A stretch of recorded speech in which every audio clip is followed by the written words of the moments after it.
On September 29, 2019, Deputy James and Deputy Zhang from the Shelby County Sheriff's Office in Tennessee, a potentially dangerous engagement unfolded due to their reckless actions. The incident began when the officers responded to a call regarding a package theft based on doorbell camera footage. The complainant, Mr. Aaron Branch's girlfriend's mother, alleged that a neighbor had taken a package from her porch. Upon arriving at the scene, Deputy James and Deputy Zhang engage with the witnesses, specifically Ms. Vernita Eccles, who identified the neighbor across the street as a suspect. She further mentioned that the neighbor might have a bench warrant for her arrest.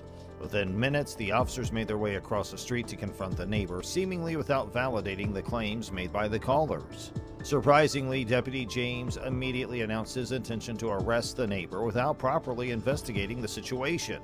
It was during this engagement that Mr. Branch, the original recorder of the incident, arrived on the scene while openly carrying a firearm on his hip. He questioned the officers about the package's ownership, leading to Deputy James ordering him to disarm for officer safety.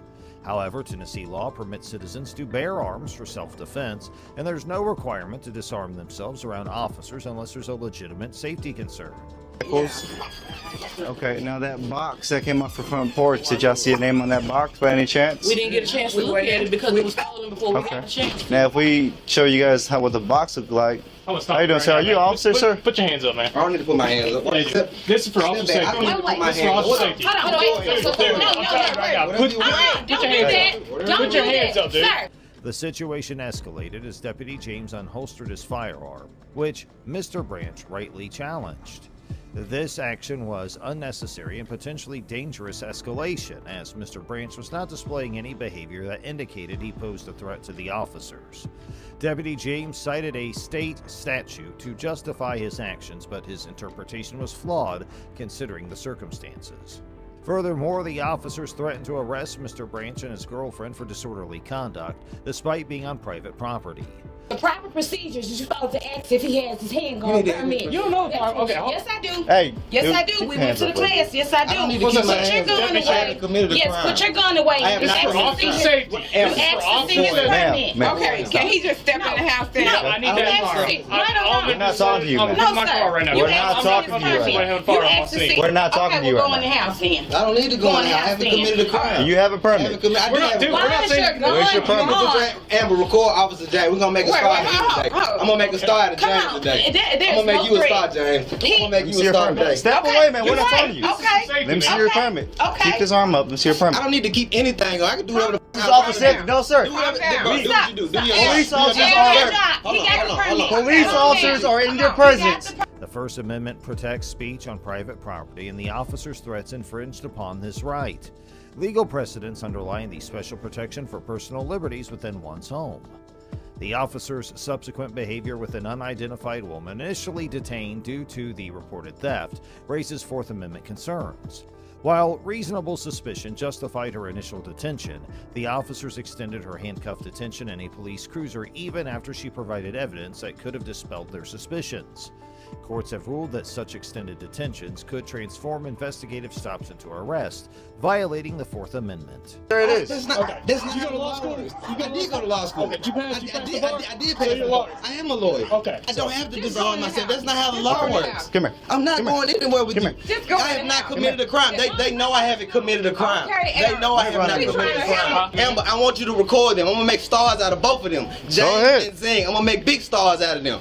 I love tyrants. I love tyrants like yourself. Either you step inside or you go to I'm a jail. private. I'm a law-abiding citizen. 5, I'm, 4, I'm not your child. Wait, hold on, wait. Child. Yeah, Fine, go, go. I'm not his child. No, Bro, because bro, you you're not scaring nobody with that fucking permit. Question or whatever. You're not talking about. Despite these issues, Mr. Branch managed to de-escalate the situation through assertive dialogue. He challenged the officers' actions while maintaining composure and asserting his rights. Eventually, the officers released the detained woman, but not without her being held for an excessive duration. Now, let's move on to the next investigation. In an incident that occurred on July 3, 2021, officers from the Elkhart Police Department were called to respond to a disturbance at a hotel in Elkhart, Indiana. The officers stopped 3 teenagers whom they believed to be responsible for the disturbance and demanded that they identify themselves. As tensions began to rise, one of the bystanders at the scene started recording the encounter. It doesn't matter. Talking about us. It doesn't matter. It doesn't matter. He doesn't want you guys back here. And to verify that, I need your names so that if you do show up again, you can then go to jail. Okay? So what is your name before I put you all in handcuffs and take you all to jail? Okay. Then you're gonna. I ain't going to jail. Okay. What is your name? Y'all ain't got no right now. Yeah, we do. We waiting, buddy. Despite the potential escalation, the officers did not conduct a thorough investigation into the situation. According to best practices for police interactions, responding officers are expected to perform comprehensive preliminary investigations, including interviewing witnesses to accurately determine suspects. However, the officers in this case seemed uninterested in investigating further and instead continued to insist that the teenagers provide their identification. Because we can't verify that you are the parent or guardian. So, again, I'm going to ask again before you all go into that. What is your name? We can't just release it. Let me talk to them. Let's talk to them. But if they weren't part of the confusion, then I don't understand what's going on. I told you multiple times. The boys and bystanders maintained that they were not involved in the initial disturbance, but the officers did not seem willing to consider this possibility. The officers' conduct raised questions about their failure to follow proper investigation procedures, even though there is no legal obligation for police officers to conduct in-depth investigations. You're not in trouble, man. But if you keep playing this game with us, I want him to come out here before I say anything. They gone. They went out the back door. They went out the back door. No, I'm talking about the manager that said that we was because he know it's not us. No, it wasn't them. Exactly. That's why I wanted to come out here. He doesn't want to come out here right now. Okay? Man, he has a job to do, which is there. inside. No, because he doesn't want you inside. He doesn't want you on the property. He don't know it. The bystander recording the incident questioned the officer's authority to detain the teenagers based on Indiana's trespassing laws. He argued that since the teenagers had not refused to leave the property when asked, they could not be considered trespassing. The officer countered by citing Indiana trespassing law, which allows charges to be brought against individuals who knowingly or intentionally refuse to leave private property after being asked to do so by the property owner or their agent. However, legal precedent indicated that a police officer who is neither the property owner nor an agent of the owner cannot create a trespass violation merely by asking someone to leave and then arresting them for noncompliance. In this instance, the officers were acting in their capacity as police officers and not as agents of the property owner, so their detention of the teenagers on suspicion of trespassing seemed unjustified. Oh, yo. These are not them. These are not them. So, would you like these gentlemen also trespass on the property? Or do you, We didn't have nothing to do with it. Yes. No, they had nothing to do with it. All right, man, get my. Stand up. The other dude jumped out the gun. It was taller boys who are probably already all gone because they knew that you were coming. They don't want to That's why deal I with police. until he come out here. That's right. That's right. Fair enough, but when I walked in, he pointed to you gentlemen. Man, that's Right all now, I you him to just come got out. To clear it up. for nothing. You just got money for nothing. He didn't want to come out. It wasn't that hard for him to come out here and clear it up. He trying to put it in here to take him to Sure, jail. because you're not cooperating. You're not doing his It's job easy right. for me to control the Not doing his situation. job right. I am doing my job right. See, y'all don't know What's your name, badge what number? He was talking about. They was in there talking about gunplay with this dude, man. That's Sure, why I said, and y'all when didn't I have got nothing to here, do with listen, it. when I got here, Yeah. he pointed to these gentlemen. We told you it was Okay. the description that he gave. I can't take your word for it when he pointed to you. Furthermore, Indiana law does not have a stop and identify statute that mandates individuals to provide identification during criminal investigations.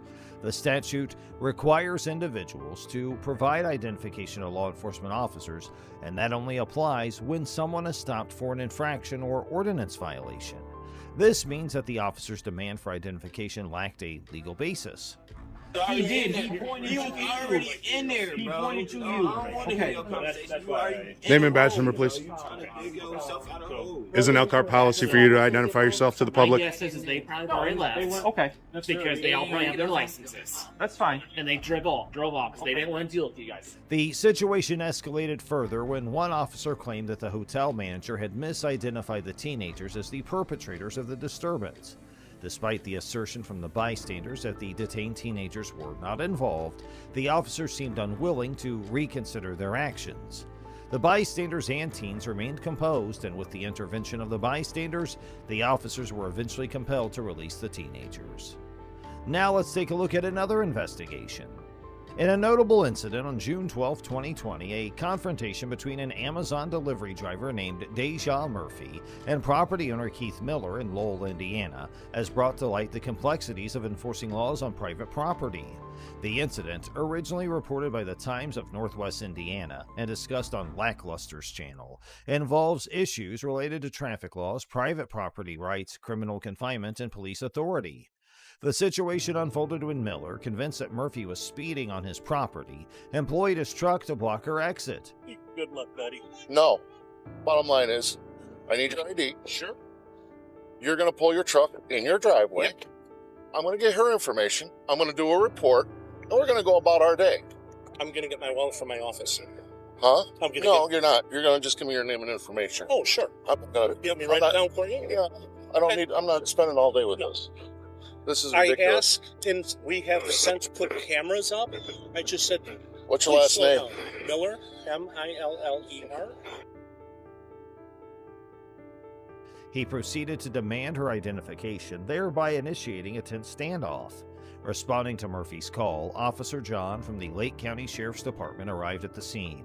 He clarified that he lacked jurisdiction to enforce speeding laws on private property, igniting a discourse on the distinction between public roads and private driveways. Indiana's legal framework underscores the limited jurisdiction of traffic laws on private property. State law specifies that highway regulations pertain to publicly maintained roads accessible for vehicular travel. In contrast, a private driveway, such as Miller's property, doesn't fall within this category. Therefore, Murphy's alleged speeding on the driveway couldn't be penalized as a traffic violation under Indiana law. However, exceptions do exist. In certain cases, police can enforce traffic rules on private property where the public's invited. This enforcement relies on local ordinances and agreements between property owners and law enforcement authorities. These provisions empower the police to regulate traffic and parking on private property under specific circumstances. Thank you. So, pull forward.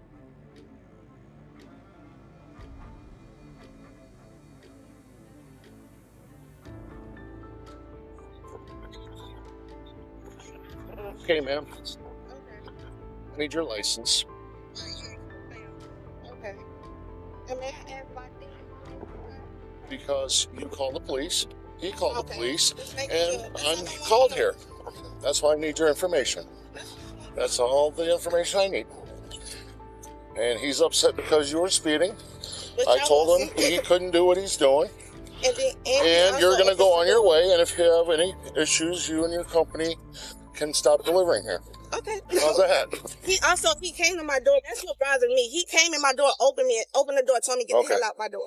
While these local ordinances may not encompass the full scope of state traffic laws, they still grant authorities the capacity to uphold specific regulations.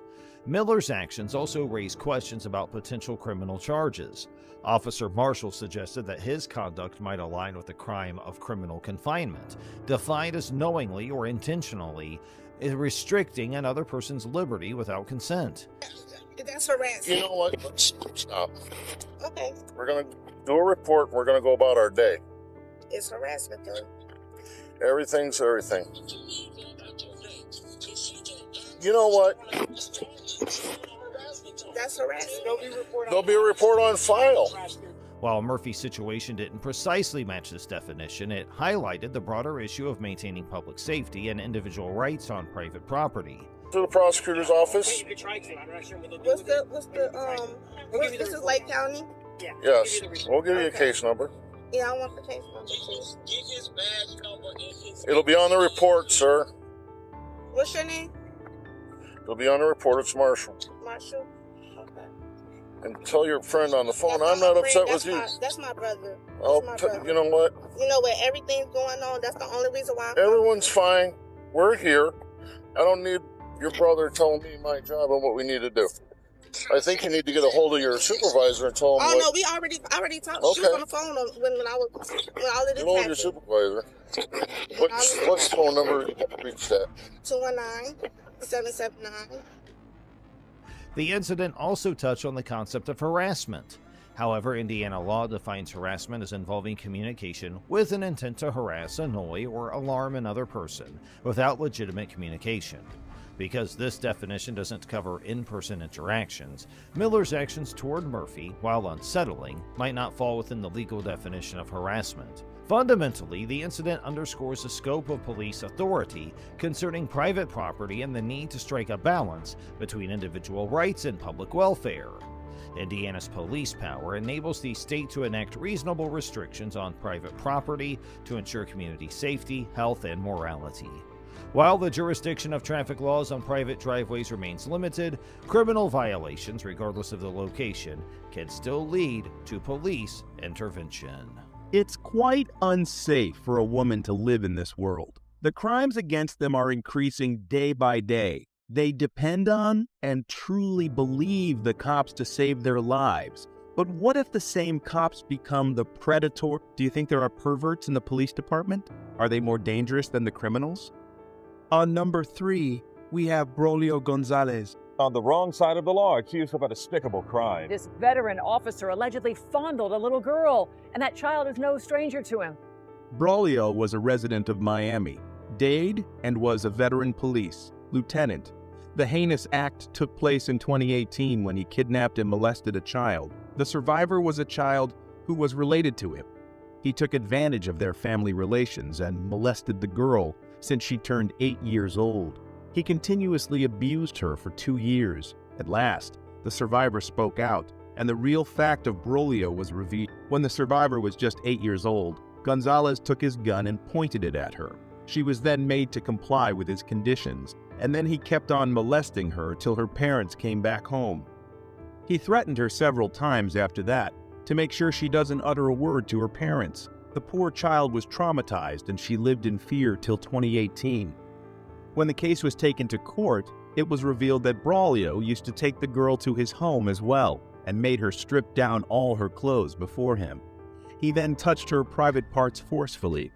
Her screams were silenced by that television's volume, and she was mentally broken by this heinous act of this pervert officer. As the case continued in the court, another child came forward, speaking out about what Braulio did to her as well. She survived the perverted act of this veteran officer. He used to creep her out by watching her shower. She was only 9 years old at that time. Braulio showed aggression towards women in general. He attacked 3 of his ex-girlfriends. They all suffered severe physical injury. He used to hit them repeatedly and broke the nose of one of his ex-girlfriends. They all came forward after hearing about the case where he molested a minor. They were all happy that finally the world got to see the real face of Braulio. The acts of Braulio did not suit that of a police officer. He has to treat people with respect and make sure that they are living life safely. But instead, his predator behavior was shown to the minor. He targeted them and molested them for years. He held a 9-year-old girl at gunpoint and molested her brutally. When the decision of the court was declared, everyone was beyond shocked. They never expected Braulio to walk free. Well, he was not fully free, but the court ordered a house arrest that 2 paid leave from his job. The court turned a blind eye to his wrongdoing. He was overjoyed as he thought that he escaped the prison, but fate had another plan. After a long legal battle, Braulio got the punishment he deserved. He was sentenced to jail. He would serve life in prison. Braulio never expected to receive such a punishment. He thought that he could evade the law of the country and take advantage of many other children. None of his plans worked, and you can see the aggression and disappointment on his face. The prosecution lawyer Natalie Cinder called Braulio a dangerous person, and the world agrees with her. He could hurt a lot of girls if he roamed around freely with the power of a police officer.